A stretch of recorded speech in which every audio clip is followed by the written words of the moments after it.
गजबजलेल्या ठिकाणी आमचा ट्रॅफिकचा हवालदार खाडे हे वाहतूक नियमन करत होते. त्यांनी 2 मोटरसायकलींना एक HSRP मोटरसायकल प्लेट नाही म्हणून आणि दुसऱ्या विळव गाडीला नंबर प्लेट नाही म्हणून त्यांनी कारवाईसाठी थांबवली होती. तर त्या सदरच्या दरम्यान काही एक तिराईत माणूस की ज्याच्या नातलगावर सदर खाडे यांनी कारवाई केली होती, त्याचा राग मनात धरून तो माणूस दबा धरून सदर घटनेचं शूटिंग करू लागला आणि ट्रॅफिक हवालदार खाडे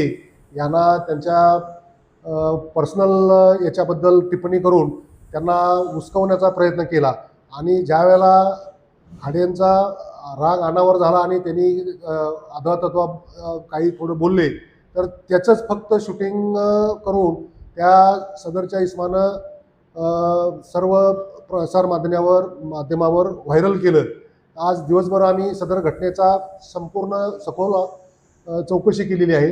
ट्रॅफिक हवालदार यांना बोलवून घेतलं, ते संदर्भात 2 मोटरसायकलचे जे मालक होते त्यांना बोलवून घेऊन ट्रॅफिक ऑफिसला त्यांची चौकशी केली. रिक्षा स्टॉपचे अध्यक्ष, त्यांचे काही सहकारी सर्वांना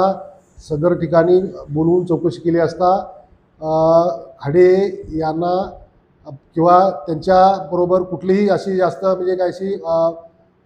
शिवीगाळ म्हणा किंवा हे प्रकार घडलेला नाही असं चौकशीअंती निष्पन्न झालं. परंतु खाडे यांना त्यांच्या कौटुंबिक विषयावर बोलायला लावून आणि हे करून त्यांचं कसा हे होईल, राग अनावर होईल आणि त्यांच्यात तोंडून काय कसे अपशब्द बाहेर पडतील याबाबत जाणून बुजून प्रयत्न केलेला आहे असं चौकशीअंती निष्पन्न होत आहे.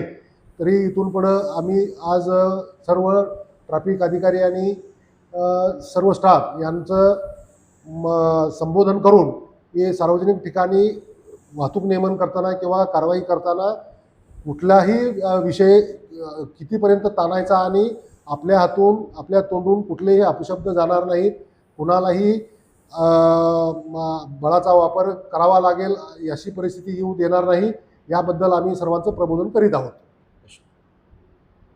खाडे हवालदारांनी ते सांगितलं की सदर जे व्हिडिओ ज्या माणसानं व्यक्तीने काढलेला आहे, तर त्याच्या नातेवाईकावर एक अर्धा दिवसापूर्वी काही यांनी दंडात्मक कारवाई केली होती असं खाडेनं त्यांच्या चौकशीमध्ये सांगितलेलं आहे आणि त्याच्यामुळं चिडून जाऊन सदर व्यक्तीनं त्यांच्यावर पाळत ठेवून आणि कारवाई करताना समोरच्या व्यक्तीशी असा शाब्दिक हे होईल ह्याची वाट पाहून त्याने ती संधी साधून हा प्रकार केलेला असावा असं निष्पन्न होत आहे.